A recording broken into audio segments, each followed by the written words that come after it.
So this was a bit of a surprise, but not a huge one.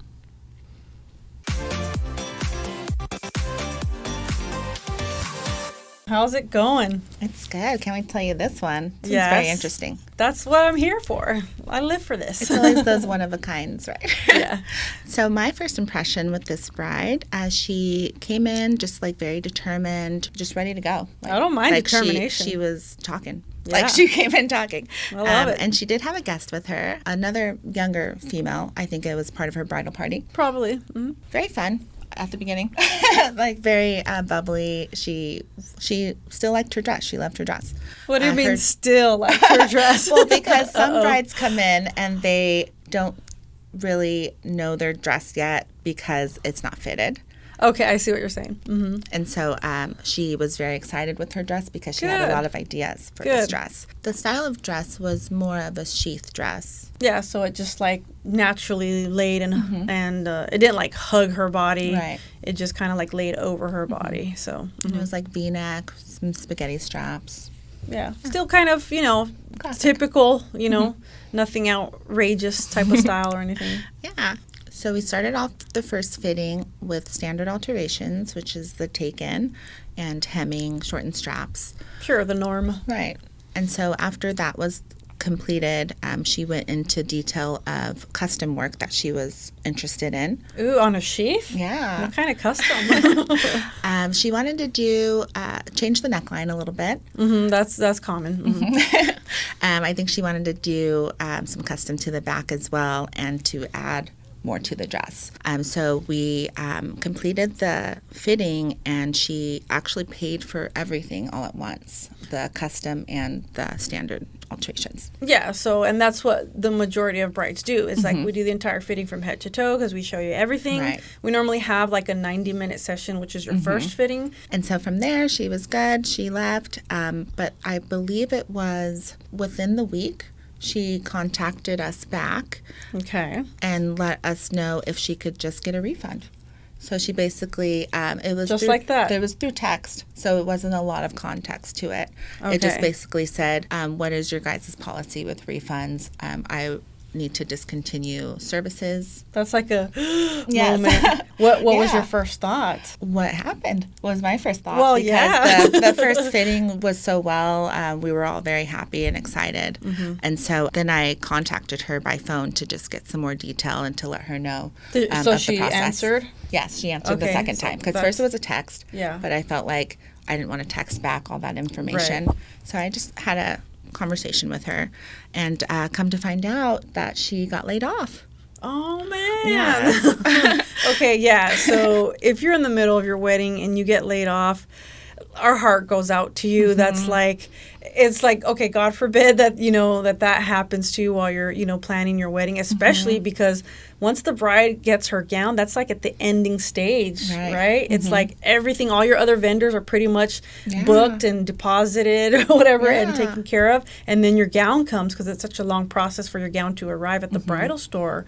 So, wow, that must have been tough on her. I can totally understand why she sent a text message. And that's also norm for us because we do communicate with the brides through text primarily. But, yeah, that must have been hard for her to discuss that. Did she say why? She didn't Or what was going on? Yeah, she just said that the company had to let her go. Maybe it was just the company just downsizing, or who knows? Downsizing, yeah. And so she asked for a full refund, but unfortunately we started alterations already. Okay, that's the tricky part. Yes. Okay, so I'll let you go over that. So what next? Right. And as I said previously, she did standard alterations and custom work, which could build to a pretty pricey ticket. Absolutely, yeah. And how our process works, so we start with the standard alterations, which is the take-in. So we started taking in her dress already. So basically like bust, waist, hips, right. To get the body to fit. Exactly. And I believe we did all three, bust, waist, hips, taken. And so I let her know that over the phone and that we would probably just be able to refund her partial because of that. She didn't go into any further detail of because she was laid off if the wedding was going to continue, but it was just assumed because of where she was at in the process that she was going to continue the wedding. Well, it's like, again, by the time the gown comes, it's like all your deposits have already been paid to your vendors. Yeah. So it's like we're you gonna can't get a assume- refund for everything. Yeah, so just know that, your tailor seamstress is gonna assume that the wedding's still on. Yeah. And we want you to get married. It's Yeah. like, no matter what, it's like, you know what? It's like, even if you have to, just show up in a white bathing suit and get married on the beach. And Oh, no. you know what I mean? Yeah. So, well, we're in Southern California here, so It can happen. Yeah, for sure. So then, we just discussed everything over the phone where I let her know that the take-in was done, and how the process works is, the bride comes in, tries it on, confirms it, and then we close it up. I got the impression that she was maybe embarrassed. And so, of course, that's she- understandable. Who wouldn't be? She just asked, can I just pick it up? I don't want to try it on. Can I just take the dress? So there's lots of emotions that can happen throughout that little process right there. So how did you handle that?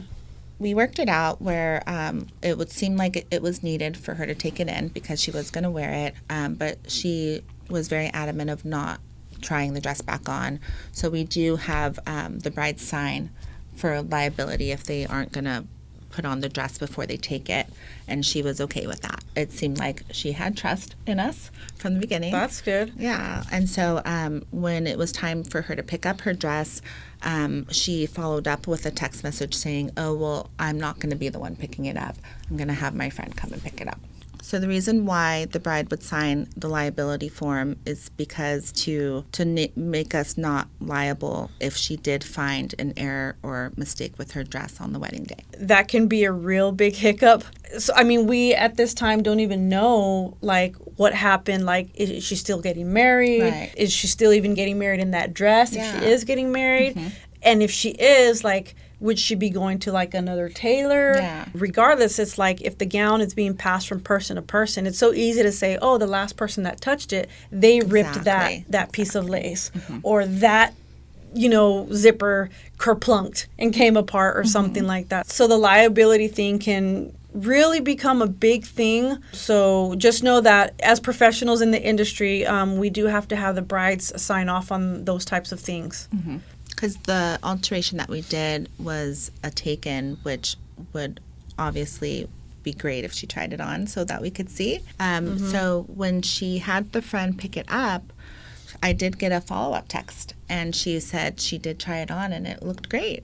That's great. But, like, Yeah. why wouldn't she try it here? Right. Yeah, I think it was just the embarrassment or maybe just nervous from the situation and how she had to explain it all. Right, right. So with her trying it on, it just seemed like she was probably going to still wear the dress, because when we were talking about all the alterations that she did choose, we did try to minimize her ticket to just do just basic needs so that That was after the fact. Yeah. To kind of like reduce the cost. Right, So. yeah. And that's the thing is that, we are a premium service. So it's specifically for us because we're not housed inside like a bridal boutique. Yes. So we're like just a separate service that has our own studio and warehouse where we do all our sewing and stuff. Being a premium service basically means that we'll take care of the gown from the beginning to the end, with the exception of like preservation. That's a whole other thing that we don't do. That's something else. But we're a full service. We have a full team who's on staff full time. We have 2 fitting rooms, and they run at the same time. It's no secret that, being a premium service is going to mean that our prices are a lot higher. And that's true, but there's a reason why, because it's not a one-woman show. We're an entire team, and there's lots of costs that we, specifically have to take care of. So I can understand if she's trying to just like get the bare minimum because she just lost her job. It's like, Right. wow, I feel really bad for her on that. Not everything is always needed on the gown. It's just kind of like, oh, I wanted that, but now I don't need it. We're definitely willing to, work with our brides to say, hey, let's kind of reduce what all you don't need. Yeah. But as far as like pricing and everything, she quite possibly, might have still even gone to another seamstress. I mean, we can only take it for face value, right? Yeah. That what she said is true. that she actually did lose her job, and it wasn't an excuse to just say, well, your prices are too high, let me go somewhere else, right? Because we give a completely different type of service here. We are a 5-star service rated online. Our bride's testimony speaks for themselves. I'm glad she at least called you and said, hey, you know, it worked out, or it fit her, but we don't know the conclusion from that, right? Yeah. She was just basically appreciative of what we did. Well, that's great. I mean, you know, and it's mutual, you know, at least she considered us in the beginning. We at least supported her with what she needed at the end. So here's my 3 takeaways, okay? You lose your job in the process of your wedding. It's going to really depend at what point in time, if that does happen, what you're going to start looking at as far as like all your vendors and what you're needing to reduce. But I'll give you a little golden carrot here. The carrot of wisdom would be, it's a lot easier to reduce the amount of guests that'll be at your wedding versus all the things that you're needing to have done on your gown. So that's just something to consider. It's not like a hard, you know, set in stone like you have to. And obviously, you know, I'm going to advocate for the gown because it's your day. You should look the most beautiful on your day. And you're like, okay, I'm sorry, I can't invite, you know, my brother's father's mother's cousin's sister's former roommate and their dog. Like, you know what I mean? Like, it is what it is. So my second takeaway is refunds.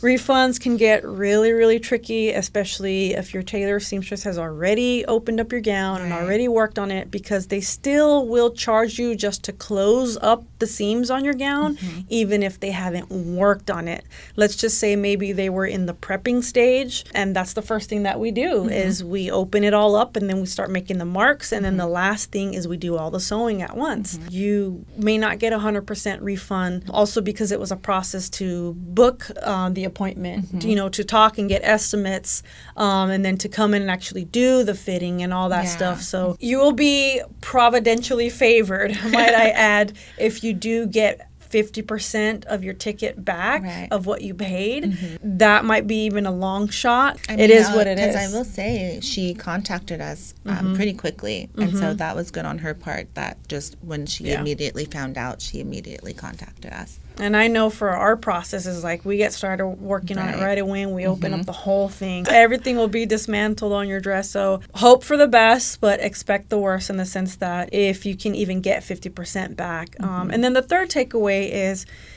embarrassment. We understand, you know, this is the first time you're going through the process, you know, you're having a wedding. We understand that you're a bride all brides really, you don't have a basis for comparison. So, you know, we are trained and we're professional enough. And I would just say, you know, being girls, we just know innately that like, we know if you're embarrassed to speak up or to say something or to talk about something, we can actually sense that. You know what I mean?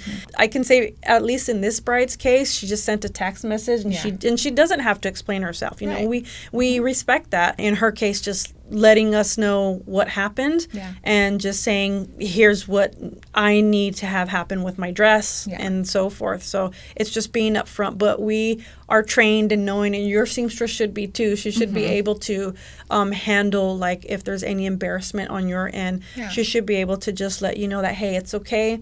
I'm here to hold your hand or to hug you or to guide you, whatever you need, and it's okay. I mean, with our brides, we like to develop the relationship closely, so it's like to make you feel comfortable enough that you can come to us and tell us these things. And I love hearing that. Like, a lot of my brides will say, you make me feel so comfortable. Yay! I'm like, yes. Yeah. So, I mean, it's a safe place. It's a safe place.